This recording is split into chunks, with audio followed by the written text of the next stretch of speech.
Hello friends, welcome to the new fangle competition classes. आप सभी का स्वागत है आपके अपने YouTube channel new fangle competition classes में। दोस्तों, यदि आप सीटेट साइंस पेपर 2 के लिए प्रिपेयर कर रहे हैं तो आप हमारे चैनल से जुड़ सकते हैं। हमारे चैनल से जुड़ने के लिए आपको सब्सक्राइब का बटन दबाना होगा। सो बेटा, बिफोर स्टार्टिंग क्लास, आज की क्लास को स्टार्ट करने से पहले मैं आप सभी को ये इन्फॉर्मेशन देना चाहूँगी कि बेटा, हमारा जो थ्योरी का सिलेबस है वो कंप्लीट हो चुका है। यानी कि हमने जो सीटेट साइंस पेपर 2 का जो थ्योरी वाला कंटेंट है वो कंप्लीट हो चुका है। आज की क्लास हमारी लास्ट की क्लास रहेगी, ठीक है। इसके बाद जितनी भी क्लासेस आएंगी वो सभी हमारी किसकी होंगी? PYQ की। हम इसके बाद ज़्यादा से ज़्यादा प्रीवियस ईयर के क्वेश्चंस को प्रैक्टिस करेंगे, ठीक है। अब बेटा, कुछ टॉपिक्स हैं हमारे, अराउंड 5 to 7 टॉपिक्स हैं जो कम्प्लीटली कैसे हैं? थ्योरी बेस्ड हैं। यानी कि उसमें क्या है, सिर्फ थ्योरी ही थ्योरी है, उसमें अंडरस्टैंडिंग का कुछ नहीं है। तो आपको बेटा ये वाले जो टॉपिक्स हैं, ये टॉपिक्स आपको या तो NCERT बुक से पढ़ लीजिए या फिर आप हमारे पेड नोट्स ले सकते हैं, ठीक है। कहीं से भी पढ़ लीजिए, आपको ये टॉपिक्स अपने आप ही कवर करनी है। ये जो टॉपिक की लिस्ट है बेटा, मैंने ये कम्युनिटी पे डाल दी है, आप एक बार वहां जाके चेक कर सकते हैं, राइट। नेक्स्ट थिंग इज, जो बच्चे पेड नोट्स लेने में इंटरेस्टेड हैं, जो बच्चे पेड नोट्स लेने में इंटरेस्टेड हैं, वो मेरे को इस नंबर पे मैसेज कर सकते हैं, व्हाट्सएप मैसेज कर सकते हैं 9953899262।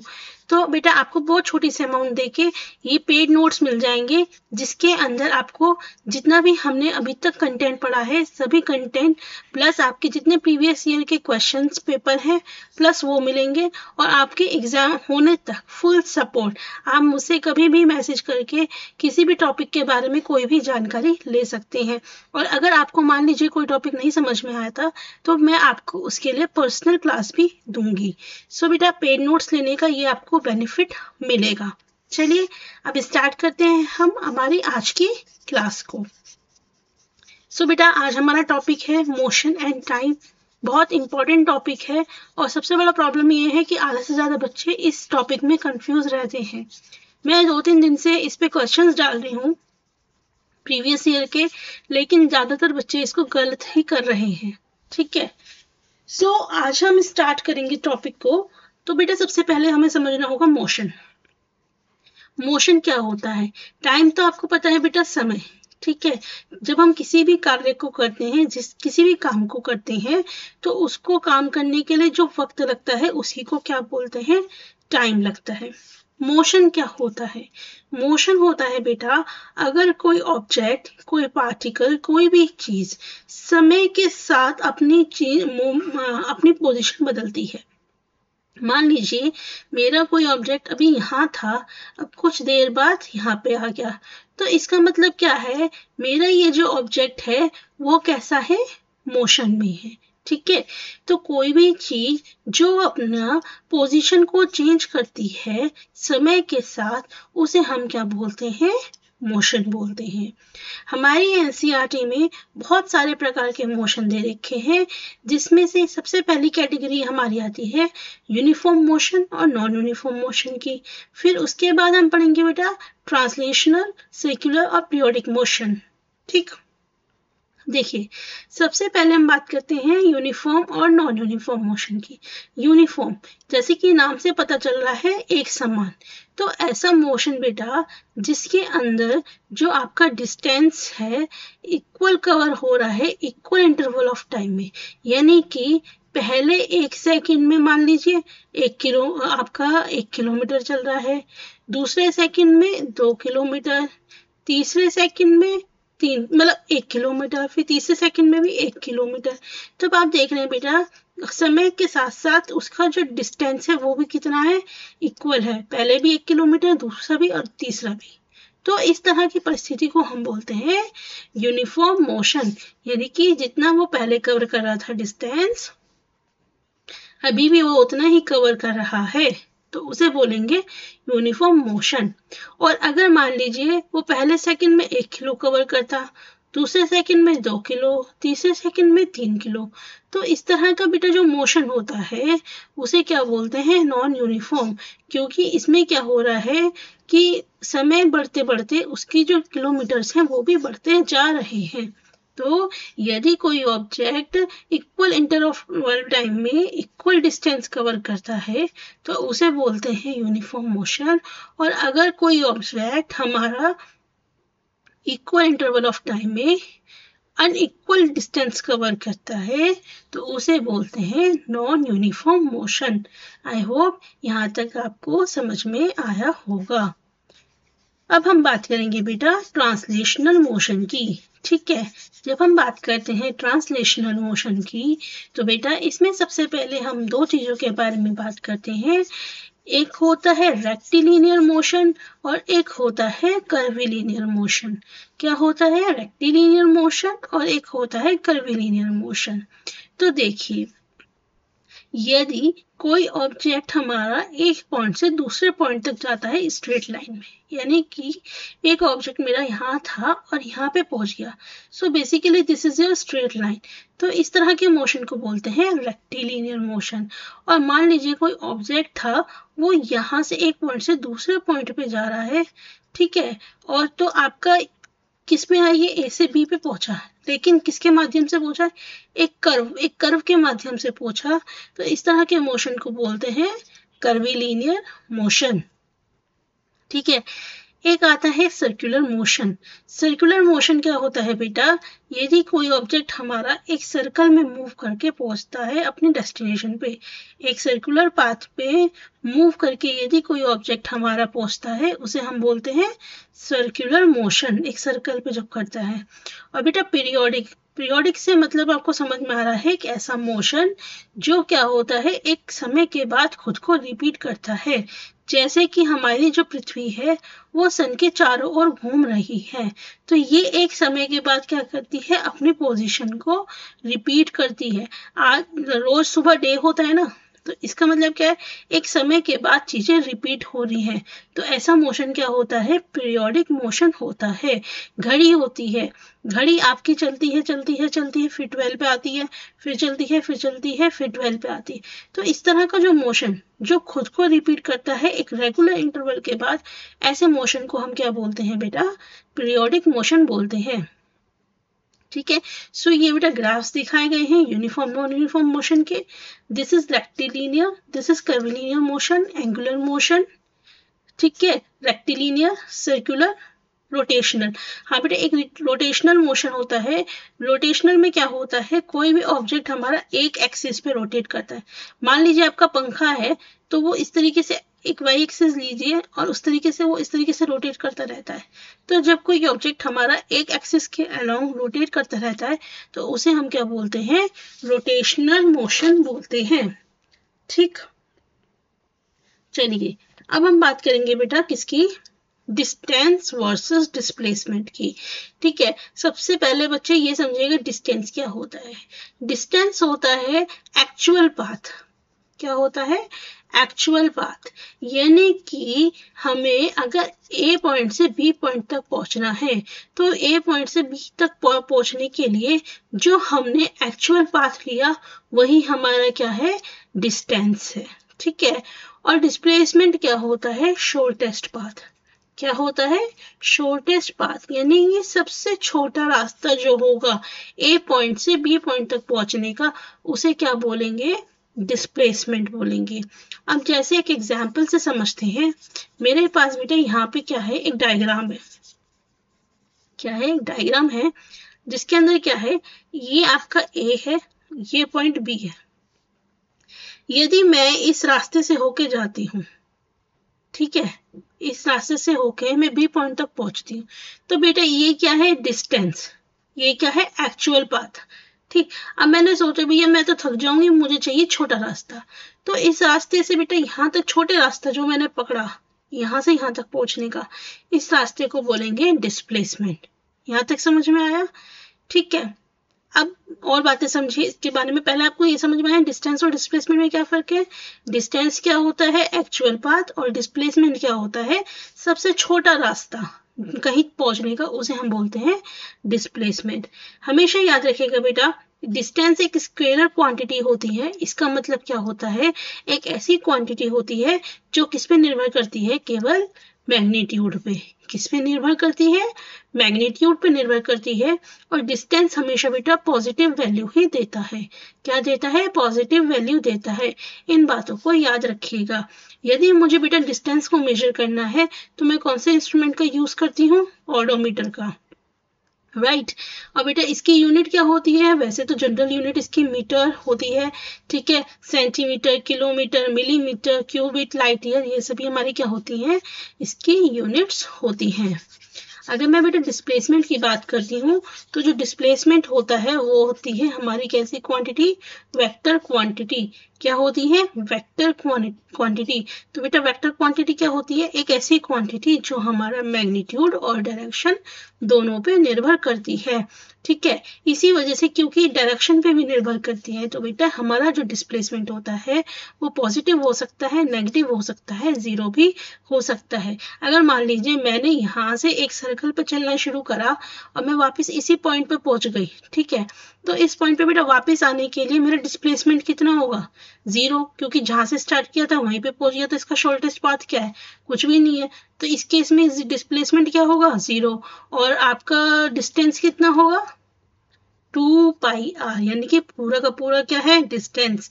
और डिस्प्लेसमेंट कितना है इस केस के अंदर, जीरो, ठीक है। इसलिए बेटा याद रखिएगा, डिस्टेंस होती है स्केलर क्वांटिटी, मैग्नीट्यूड पर निर्भर करती है। डिस्प्लेसमेंट होती है वेक्टर क्वांटिटी, जो आपकी मैग्नीट्यूड और डायरेक्शन दोनों पर निर्भर करती है। चलिए अब कुछ क्वेश्चंस देखते हैं इससे related. In which of the following cases of the motion are the distance moved and the magnitude of the displacement equal. ये कहते हैं इनमें से किस केस के अंदर बेटा distance is equal to displacement होगा। तो बेटा मुझे एक बात बताइए, मैंने ये बोला डिस्टेंस क्या है, एक्चुअल पाथ, डिस्प्लेसमेंट क्या है, शॉर्टेस्ट पाथ। तो यदि मेरा बेटा अगर कोई ऑब्जेक्ट सीधी लाइन में चलेगा इस तरीके से, पॉइंट ए और पॉइंट बी, ठीक है, अगर मेरा ऑब्जेक्ट एक सीधी लाइन में जा रहा है तो बेटा इसके लिए डिस्टेंस तो यही है, लेकिन इसके लिए डिस्प्लेसमेंट क्या होगा, क्या इससे कोई छोटा पाथ है, नहीं है, यही तो सबसे छोटा पाथ है। तो अगर कोई ऑब्जेक्ट बेटा हमारा सीधी रेखा में जा रहा है तो उस केस में उस ऑब्जेक्ट का डिस्टेंस किसके बराबर हो जाता है, डिस्प्लेसमेंट के बराबर हो जाता है। तो इसमें से बेटा कौन सा पाथ है जो आपका सीधी रेखा में जा रहा है, एक कार जो कि स्ट्रेट रोड पे जा रही है, तो ऑप्शन नंबर 1। नेक्स्ट है, a particle is moving in a circular path of radius r। ये एक सर्कुलर पाथ है, ठीक है, इसका रेडियस कितना है, r। ये कहते हैं एक पार्टिकल है जो रेडियस r में मूव कर रहा है। The displacement after a half circle would be. अब वो पूछते हैं, यहाँ से शुरू करा, ठीक है, अब उसने क्या करा, आधा सर्कल ले लिया, यानी कि यहाँ पहुंचा। तो इस केस में बेटा डिस्प्लेसमेंट क्या होगा, तो यहाँ से यहाँ तक पहुंचने का बेटा सबसे शॉर्टेस्ट पाथ क्या होगा, इस सर्कल का डायमीटर, ठीक है। अच्छा बेटा रेडियस हमें r दे रखा है तो डायमीटर कितना हो जाएगा, r plus r, that is 2r, option number C. अब हम बात करेंगे बेटा स्पीड और वेलोसिटी की। तो जैसे बेटा डिस्टेंस हमारी स्केलर क्वांटिटी होती है, उसी तरह स्पीड क्या होती है, स्केलर क्वांटिटी होती है, यानी कि मैग्नीट्यूड पर निर्भर करती है। और वेलोसिटी हमारी क्या होती है, वेक्टर क्वांटिटी होती है, जो आपका मैग्नीट्यूड प्लस डायरेक्शन पे आपकी निर्भर करती है। यदि मेरे को बेटा किसी ऑब्जेक्ट की स्पीड निकालनी है तो मैं कैसे निकालूंगी, distance is equal to speed into time. So speed is equal to distance upon time, कि हमारे को बेटा किसी चीज को कवर करने में कितना समय लगा, उससे हमें क्या निकलती है, स्पीड निकलती है, ठीक है। हमेशा याद रखिएगा बेटा स्पीड कभी भी जीरो या नेगेटिव नहीं हो सकती, ठीक है। स्पीड हमारी वेलोसिटी के इक्वल हो भी सकती है और नहीं भी हो सकती। और वो डिवाइस जो हमें स्पीड मेजर करने में हेल्प करता है उसे क्या बोलते हैं, स्पीडोमीटर। डिस्टेंस कौन मेजर करता है, ओडोमीटर, और स्पीड कौन मेजर करता है, स्पीडोमीटर, ठीक है। अब एक एग्जाम्पल के तौर पर समझिए, देखिए अभी मैंने क्या बताया बेटा, वेलोसिटी क्या होती है, स्पीड इन स्पेसिफिक डायरेक्शन। जब हमारी स्पीड किसी स्पेसिफिक डायरेक्शन में होती है तो उसे क्या बोलते हैं, वेलोसिटी। ठीक है, डिस्प्लेसमेंट बाय टाइम इसका फॉर्मूला होता है, वेक्टर क्वांटिटी है, जीरो नेगेटिव पॉजिटिव हो सकती है। ठीक है, अब देखिए दो, एक चीज मैं समझाना चाहूंगी यहाँ पे कि दोनों में फर्क क्या है। ठीक, मान लीजिए एक कार है जो कि कांस्टेंट स्पीड पे चल रही है, जिसकी स्पीड कितनी है, 60 किलोमीटर पर आवर। एक कार है जो कांस्टेंट स्पीड पे चल रही है 60 किलोमीटर पर आवर। अब बेटा हो सकता है कि स्पीड कांस्टेंट हो, कार की जो वेलोसिटी है वो कॉन्स्टेंटली चेंज हो रही हो। किस वजह से, क्योंकि बेटा उसकी जो डायरेक्शन है वो भी क्या हो रही है, चेंज हो रही है अराउंड द सर्कल। अब देखिए मान लीजिए मेरी ये एक कार है, ठीक, एक सर्कुलर ट्रैक है, ये सर्कुलर ट्रैक पे ये मेरी गाड़ी क्या है, चलनी शुरू हुई। ठीक, क्या हुई, गाड़ी चलनी शुरू हुई। अब मेरी ये गाड़ी बेटा आपकी चलती जा रही है, चलती जा रही है, चलती जा रही है, और इसने अपनी स्पीड क्या रखी हुई है, 60 किलोमीटर पर आवर। क्या रखी हुई है, 60 किलोमीटर पर आवर। अब बेटा इस पूरे सर्कल के दौरान इसकी जो स्पीड है वो इतनी ही रहेगी, लेकिन वेलोसिटी क्या हो रही है, चेंज हो रही है। अब आप कहेंगे मैम वेलोसिटी क्यों चेंज हो रही है, ये वेलोसिटी बेटा इसलिए चेंज हो रही है क्योंकि वेलोसिटी हमारी दो चीज पे डिपेंड करती है, मैग्नीट्यूड पे और डायरेक्शन पे। तो मैग्नीट्यूड तो भले ही इसका 60 किलोमीटर पर आवर है, लेकिन बेटा आपका सर्कुलर पाथ पे उसका क्या हो रहा है, डायरेक्शन बार बार चेंज हो रहा है, और डायरेक्शन चेंज होने की वजह से उसकी जो वेलोसिटी है वो क्या हो रही है, चेंज हो रही है। ठीक है, इसलिए ही कहते हैं कि वेलोसिटी जो होती है वो आपकी क्या हो सकती है, वो डिफरेंट भी हो सकती है और सेम भी हो सकती है। ठीक, एक्सीलरेशन क्या होता है बेटा, rate of change in velocity. जब हमारी बेटा वेलोसिटी के अंदर चेंज आता है उसी को हम क्या बोलते हैं, acceleration. Rate of change of velocity यानी कि change in velocity by time. ठीक है,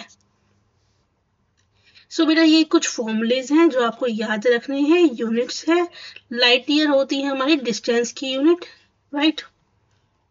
चलिए अब एक क्वेश्चन करके देखते हैं।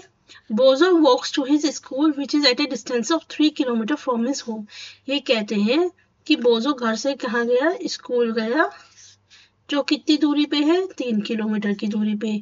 कितने मिनट में गया, 30 मिनट में गया, right. On reaching he finds that school is closed. वहां पहुंचने के बाद उसने देखा उसका जो स्कूल है वो क्या है, बंद है। तो वो क्या करता है, बाईसाइकिल से अपने फ्रेंड्स के साथ वापस आता है, और इस बार उसे जब वो वापस आया स्कूल से होम तो उसे कितना समय लगा, 20 मिनट। तो बेटा हमें पूछा गया है उसकी average speed kilometre per hour में कितनी होगी। तो बेटा एवरेज स्पीड का फॉर्मूला क्या होता है, total distance divided by total time. ठीक, टोटल डिस्टेंस क्या है, होम से घर जाने में 3 किलोमीटर और स्कूल से होम आने में 3 किलोमीटर। टोटल टाइम क्या है, पहले 30 मिनट लगा था, इसे घंटे में चेंज कर देंगे, फिर 20 मिनट लगा था, इसे बेटा घंटे में चेंज कर देंगे। तो आपकी आएगी 1/2, 1/3, सो 6, 5/6, दैट इज 36/5। तो बेटा आंसर क्या आएगा, 7.2 किलोमीटर। इस तरह से क्वेश्चंस आपके पूछे जाते हैं। अब बेटा ये थोड़ा इंपॉर्टेंट पार्ट है, ठीक है, जिसमें आपको समझना होगा डिस्टेंस टाइम ग्राफ। ठीक, अब देखिए हम बेटा हमने क्या करा, this is your y axis and this is your x axis.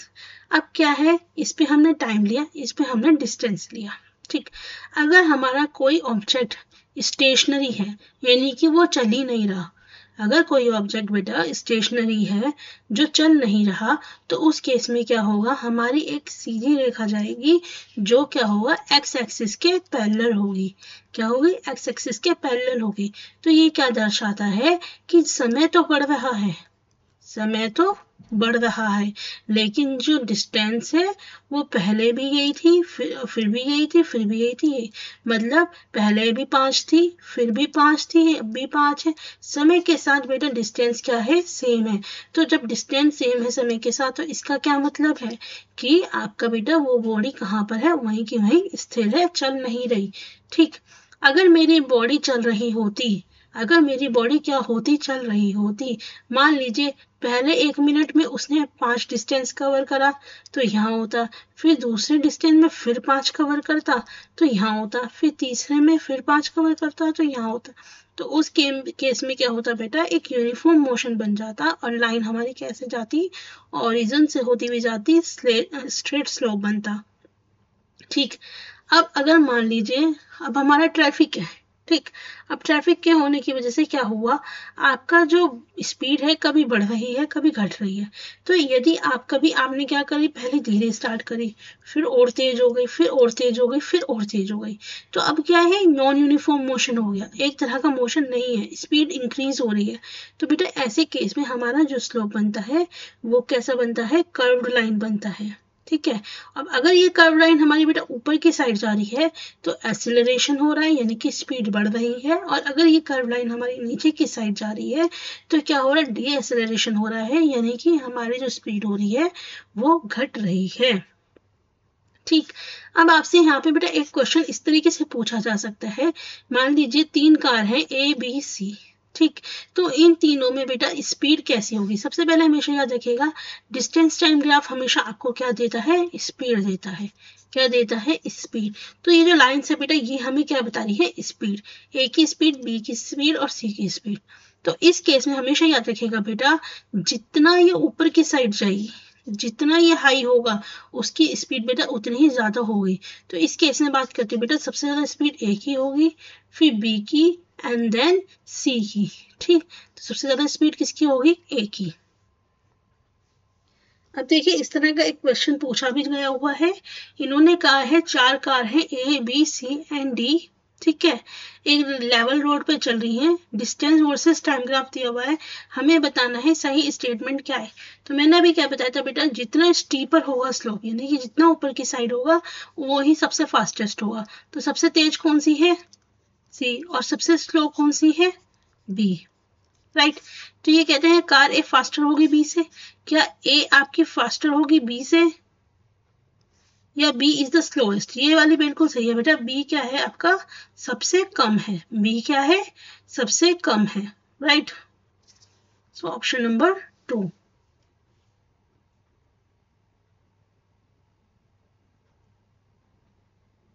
Next question है, students are asked to plot distance time graph.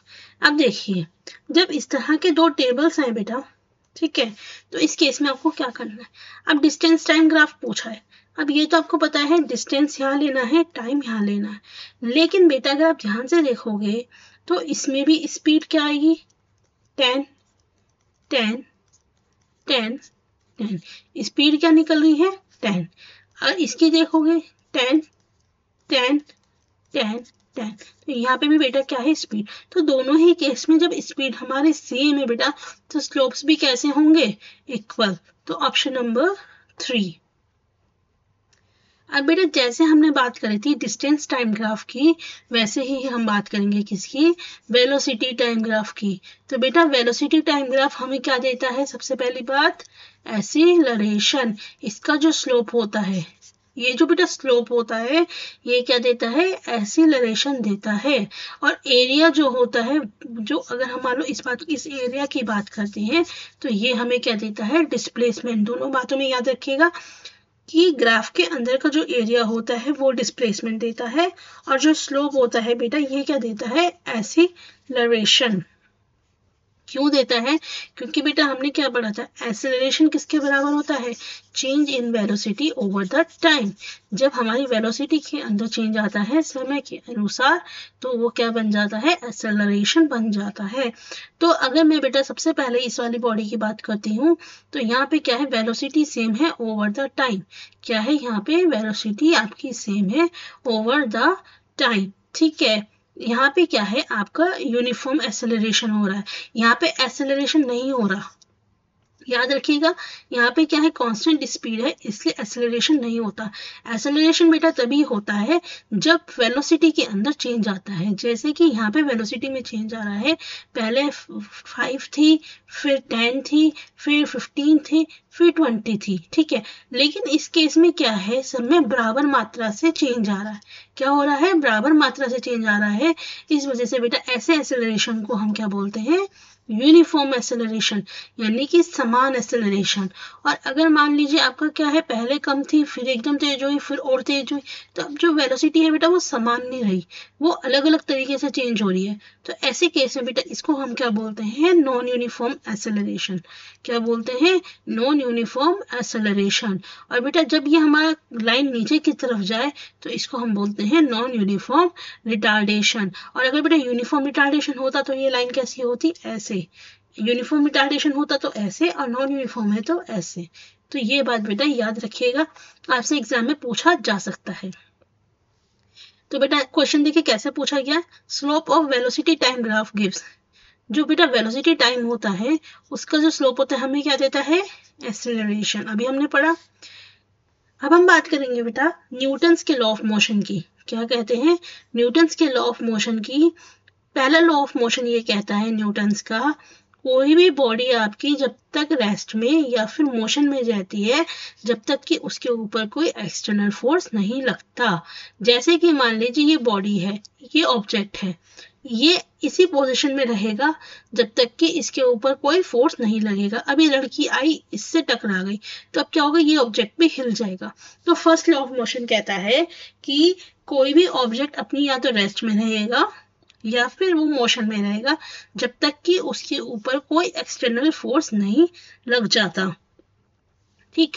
Second law of motion हमारा कहता है कि amount of acceleration of a body is proportional to the acting force and inversely proportional to the mass of a body. यानी कि ये जो बेटा object है, ये ऑब्जेक्ट के ऊपर क्या होगा बेटा, इसमें क्या होता है, एक्सेलरेशन जो होता है किसके इक्वल में होता है, किसी की जितना उसके ऊपर फोर्स लग रहा होता है, और क्या होता है उस पे, उसके मास के ऊपर। यानी कि मैं ऐसे लिख सकती हूँ, acceleration is equal to force upon M. तो इसका एक्सेलरेशन बेटा किस पे डिपेंड करेगा, कि हम इसके ऊपर कितना फोर्स लगा रहे हैं और इसका कितना हमारा मास है। तो बेसिकली आपको क्या करना है, इस फॉर्मूले को याद रखना है। और थर्ड लॉ ऑफ मोशन कहता है to every action there is an equal and opposite reaction.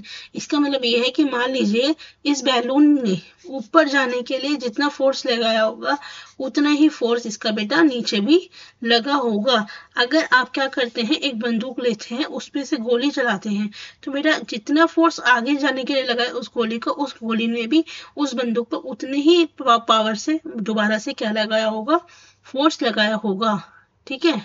तो to every action there is equal and opposite reaction. अब हम बात करेंगे किसकी, पेंडुलम की। सबसे ज्यादा बेटा क्वेश्चंस पूछे जाते हैं हमारे किससे, पेंडुलम से। तो पेंडुलम क्या होता है बेटा, एक ऐसा ऑब्जेक्ट होता है जिसमें एक लंबी सी स्ट्रिंग होती है और लास्ट में क्या होता है, बॉब होता है। क्या होता है, बॉब होता है, ठीक है। हमेशा बेटा याद रखिएगा कि आपका जो टाइम पीरियड होता है, समय, टाइम पीरियड, ये बेटा बॉब के मटेरियल और मास पे डिपेंड नहीं करता। ये बॉब किस मटेरियल का बना है, किस मास का बना है, इस बात पे निर्भर नहीं करता। केवल एक चीज पे निर्भर करता है, वो होता है लेंथ पे।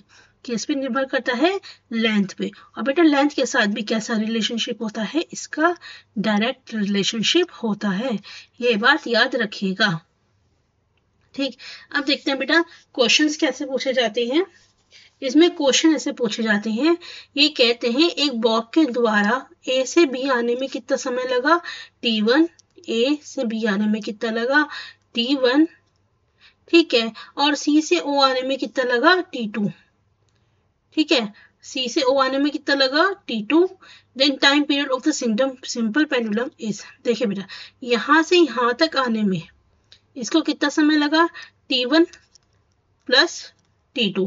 तो हमेशा याद रखिएगा बेटा कोई भी पेंडुलम जब एक्सट्रीम से शुरू होता है तो वो कब कंप्लीट होता है, जब एक बार पूरा ऐसे जाता है और जब पूरा एक बार ऐसे आता है। जब इसे बेटा यहाँ से यहाँ तक आने में कितना लगा T1 प्लस T2, फिर यहाँ से यहाँ तक जाने में T1 प्लस T2, फिर वापस जाने में T1 plus T2, and then यहाँ से यहाँ तक आने में कितना हो गया बेटा T1 प्लस T2। तो ये कितनी बार हुआ बेटा? 4 टाइम्स हुआ। तो आंसर क्या होगा? 4 times of T1 plus T2। Next है, in a simple pendulum the distance between the mean position and extreme position. बेटा ये पेंडुलम है, ठीक है। जब हमारा पेंडुलम ऐसे है तो ये इसकी मेन पोजीशन है, और इसको हम जितना लंबा लेके जा सकते हैं दिस, तो ये बेटा इसकी क्या है? एक्सट्रीम पोजीशन है। तो ये कहते हैं कि डिस्टेंस जो है बेटा मीन पोजीशन से एक्सट्रीम पोजीशन वो कितना है? d है। तो ये कहते हैं time taken by move distance d by वो, ये कहते हैं यदि वो d बाय 4 डिस्टेंस चलता है तो उसे टाइम कितना लगता है? T1। तो उसे d डिस्टेंस चलने में कितना टाइम लगेगा बेटा? 4T1, right. अब ये कहते हैं पूरे पेंडुलम को कवर करने में कितना टाइम लगेगा? तो बेटा अभी मैंने बताया था पूरा डिस्टेंस कवर करने में कैसे होगा? यहाँ से यहाँ, फिर यहाँ से यहाँ, फिर बैक एंड देन बैक, यानी कि 4 टाइम्स, यानी कि 4 times of 4T1 that is 16T1। Option number D is your right answer. Next question में कहा गया है time period of sample pendulum does not depend on. एक बेटा सिंपल पेंडुलम का जो टाइम पीरियड है वो किस पे डिपेंड नहीं करता? मास पे और मटेरियल पे। किस पे डिपेंड नहीं करता? मास पे और मटेरियल पे। नेक्स्ट क्वेश्चन है which of the following changes in simple pendulum leads to increase its time period. ये कहते हैं यदि टाइम पीरियड को बढ़ाना है सिंपल पेंडुलम के अंदर तो हमें क्या बदलना पड़ेगा? तो हमने अभी क्या बात करी थी बेटा? सिंपल पेंडुलम के अंदर टाइम पीरियड हमारा किस पे डिपेंड करता है? डायरेक्टली प्रोपोर्शनल किस पे होता है? लेंथ पे। तो हमें क्या बढ़ाना पड़ेगा बेटा? लेंथ बढ़ानी पड़ेगी। नेक्स्ट क्वेश्चन है what would be the time period of simple pendulum if length is increased 4 times. देखिए बेटा time period is directly proportional to length, ठीक है। Time period is directly proportional to, अब देखिए लेंथ कितनी हो गई? 4L। कितनी हो गई? 4L। तो बेटा इसको क्या मैं ऐसे लिख सकती हूँ? Twice of L। तो बेटा टाइम पीरियड कितना हो गया? ट्वाइस। कितना हो गया? Twice, right. नेक्स्ट क्वेश्चन है the bob of simple pendulum is release from mean position towards extreme position. एक बॉब है, इसे मीन पोजीशन से एक्सट्रीम पोजीशन पे लिया गया। Which of the following true about extreme position. तो बेटा एक्सट्रीम पोजीशन के बारे में कौन सी बात बिल्कुल सही होगी? तो बेटा जब हम क्या करते हैं किसी बॉब को बिल्कुल एक्सट्रीम पोजीशन पे लेके गए, अब देखिए जब बॉब हमारा यहाँ जा रहा है तो स्पीड बढ़ती जा रही है, लेकिन जब वो एक्सट्रीम पोजीशन पे वो पहुंच जाएगा तो उस केस में बेटा उसकी स्पीड क्या होगी? फिर से 0 हो जाएगी। क्या हो जाएगी? स्पीड 0। और जब वो रिलीज होगा फिर से उसकी स्पीड बढ़ती चली जाएगी। तो एक्सट्रीम पोजिशन पे पूछा गया बेटा, एक्सट्रीम पोजिशन पे उसकी स्पीड क्या होगी? 0। अब हम बात करेंगे बेटा काइनेटिक एनर्जी और पोटेंशियल एनर्जी की। काइनेटिक एनर्जी क्या होती है? हमेशा याद रखिएगा बेटा, काइनेटिक एनर्जी होती है जब किसी चीज का कोई चीज हमारी मोशन में होती है, कुछ कार्य कर रही होती है, उस टाइम हमारी क्या होती है? काइनेटिक एनर्जी होती है, और हमेशा किस पे डिपेंड करती है? मास पर और वेलोसिटी पे। पोटेंशियल एनर्जी बेटा हमारी होती है वो स्टोर्ड एनर्जी। कैसी एनर्जी? स्टोर एनर्जी होती है। किसकी वजह से? उसकी पोजीशन और कॉन्फ़िगरेशन की वजह से। हमारे पास बेटा दो तरह की पोटेंशियल एनर्जी होती है, एक होती है ग्रेविटेशनल पोटेंशियल एनर्जी और एक होती है इलास्टिक पोटेंशियल एनर्जी। मान लीजिए एक टेबल है, ठीक है। अब एक टेबल क्या है? इस पे क्या रखी हुई है? बुक रखी हुई है। क्या रखी हुई है? बुक रखी हुई है। अभी अबव द ग्राउंड है, ठीक है। तो बेटा इसके अंदर क्या है? Gravitational potential energy. जैसे ही ये बुक नीचे गिरेगी तो बेटा ये बुक हमारी किस में चेंज कर देगी? पोटेंशियल एनर्जी को अपनी काइनेटिक एनर्जी में चेंज कर देगी। उसी तरीके से अगर मैं इलास्टिक पोटेंशियल एनर्जी की बात करती हूँ तो एक रबर बैंड है। अब मैंने इस रबर बैंड को इस तरीके से खींच लिया। क्या करा? खींच लिया। अब बेटा इस रबर बैंड के अंदर क्या आ गया? हमारा इलास्टिक पोटेंशियल एनर्जी। क्या आ गई? Elastic potential energy. और जैसे ही मैं इसे रिलीज करूंगी तो ये एनर्जी किस में चेंज हो जाएगी? काइनेटिक एनर्जी में, ठीक है। अब देखिए जैसे बॉल है, अगर मैं ये बॉल लेती हूँ, इस केस में बेटा हमारी पोटेंशियल एनर्जी क्या है? यहाँ पे हाई है। अब ये हमने बॉल को ऊपर फेंका, अब ये बेटा एनर्जी किस में चेंज होती जा रही है? काइनेटिक एनर्जी में, ठीक है। अब काइनेटिक एनर्जी में बेटा आई, अब ऊपर जाके क्या हुआ? यहाँ पे बॉल रुक गई, इसके अंदर बहुत सारी एनर्जी हो गई स्टोर। अब ये एनर्जी के केस में बेटा ऊपर क्या हो जाएगा? आपकी पोटेंशियल एनर्जी ज्यादा हो जाएगी, काइनेटिक एनर्जी कम हो जाएगी। अब जब बॉल नीचे आएगी तो काइनेटिक एनर्जी क्या होगी, बढ़ती चली जाएगी, पोटेंशियल एनर्जी कम होती चली जाएगी।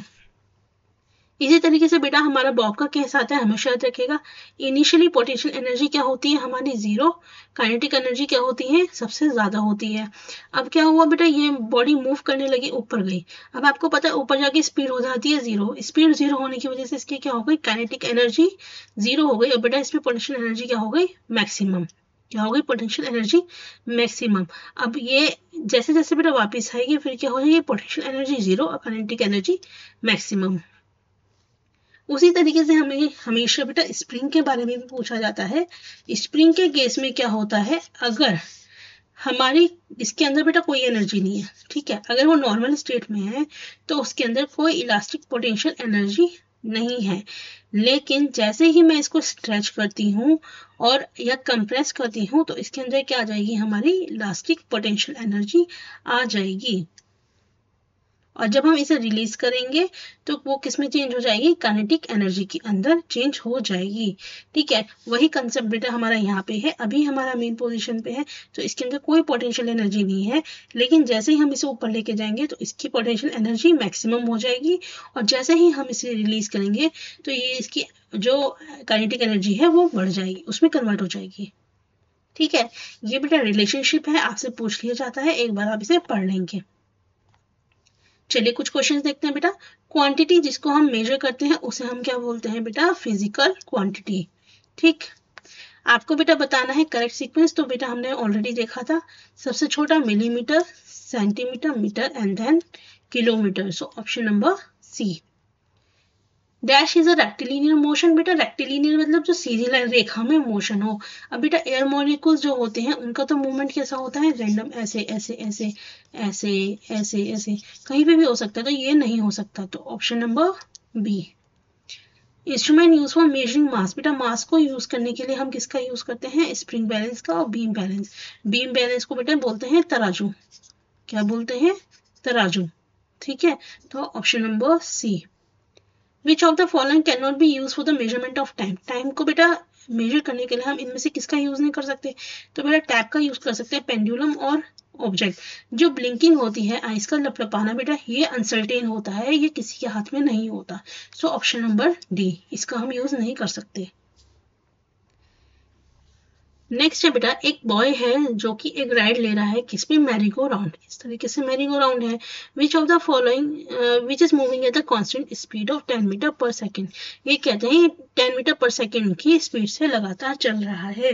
तो जो बॉय है बेटा वो कैसा है, बेटा सबसे पहली बात, अगर आपका क्या हो रहा है, ये मैरी गो राउंड चल रहा है तो बेटा बॉय भी तो इसके साथ मूव कर रहा है ना, तो बॉय तो रेस्ट है नहीं, बॉय भी तो इसके साथ मूव कर रहा है, पहली।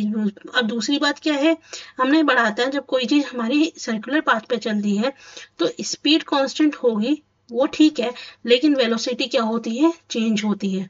क्या होती है, वेलोसिटी बदलती रहती है डायरेक्शन बदलने की वजह से।